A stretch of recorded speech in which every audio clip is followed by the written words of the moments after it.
Hello അസ്സലാമു അലൈക്കും my friend, എല്ലാവർക്കും സുഖമാണ്. ഞാനിപ്പോൾ ഒരു വീഡിയോ ഇടാൻ കാരണമേ എൻ്റെ വീട്ടിലെ കുറച്ച് സാധനങ്ങൾ കിട്ടി. പഠിച്ചവനെ ഒരാളെനിക്ക് കൊണ്ടുവന്ന് തന്നതാണ്.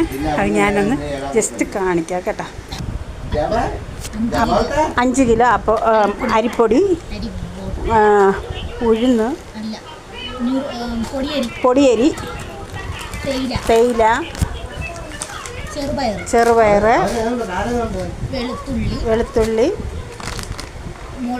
മുളക് പൊടി ഒരു 500 ഗ്രാം, പഞ്ചസാര 2 കിലോ, മഞ്ഞൾപ്പൊടി, 500 ഗ്രാം മല്ലിപ്പൊടി, 1 കിലോയുടെ കേര വെളിച്ചെണ്ണ, ഉപ്പ്, 5 കിലോ അരി. ഇത്രയും സാധനം എനിക്ക് കിട്ടി. പിന്നെ ഒരു കവറ് പിന്നെ ഈത്തപ്പഴം, 1 കിലോയുടെ ഒരു ഈത്തപ്പഴവും.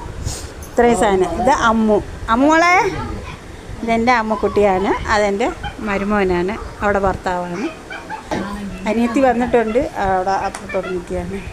അപ്പം പഠിച്ചവൻ നോയമ്പ് സമയത്ത് എനിക്ക് ഇത്രയും കൊണ്ടു തന്ന ആ നല്ല മനുഷ്യനിക്ക് അള്ളാഹു സുബ്ഹാനഹു തആല നാളെയും അതേപോലെ തന്നെ അടുത്ത വർഷവും ഇഷ്ടം പോലെ കൊടുക്കാൻ അള്ളാഹു സുബ്ഹാനഹു തആല ആ മനുഷ്യൻ്റെ കയ്യിൽ വാരി കോരി കൊടുക്കട്ടെ. ആമീൻ യാ റബ്ബൽ ആലമീൻ. ഇങ്ങനെ ഓരോരുത്തരും ഇങ്ങനെ സദക്ക ചെയ്യുന്നതിന് പടച്ച തമ്പുരാൻ അവർക്ക് ആഫിയത്തും ആരോഗ്യവും അവരുടെ കുടുംബത്തിലുള്ള എല്ലാ അംഗങ്ങളെയും അള്ളാഹു കാത്ത് രക്ഷിക്കട്ടെ. അവർ മരിച്ചുപോയ അവർ വാപ്പായും ഉമ്മായും ഒക്കെ മരിച്ചു പോയിട്ടുണ്ടെങ്കിൽ അവർക്ക് അള്ളാഹു സുബ്ഹാനഹു തആല ആ മോൻ്റെ കാരുണ്യവും പുണ്യവും കൊണ്ട് അവർക്ക് സ്വർഗം കിട്ടട്ടെ. ഇനിയുള്ള തലമുറയും ആ ആളിനെ കണ്ട് അവർ പഠിക്കണം.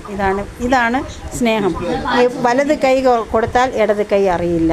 പക്ഷേ എനിക്കിതൊന്ന് കാണിക്കണമെന്ന് തോന്നി, ഞാൻ കാണിച്ചു. ആ മനുഷ്യൻ എല്ലാവർക്കും വാരി കൊടുക്കുന്നുണ്ട്. അതേപോലെ അള്ളാഹു ആഖിറത്തിലും ദുനിയാവിലും എല്ലായിടത്തും ആ മനുഷ്യനക്ക് നല്ലത് തന്നെ വരട്ടെ. പിന്നെ പോകുന്നവർക്കൊക്കെ കിറ്റ് കൊടുക്കാൻ പറ്റിയില്ലെങ്കിൽ 1000 രൂപ വെച്ചാണ് കൊടുക്കുന്നത്. പാവങ്ങൾക്ക് 1000 രൂപ വെച്ചിട്ടാണ് കൊടുക്കുന്നത്. ആ മനുഷ്യന് അല്ലാഹു സുബ്ഹാനഹു തആല ദീർഘായുസ്സ് കൊടുക്കട്ടെ. ആമീൻ ആമീൻ ആമീൻ യാ റബ്ബൽ ആലമീൻ.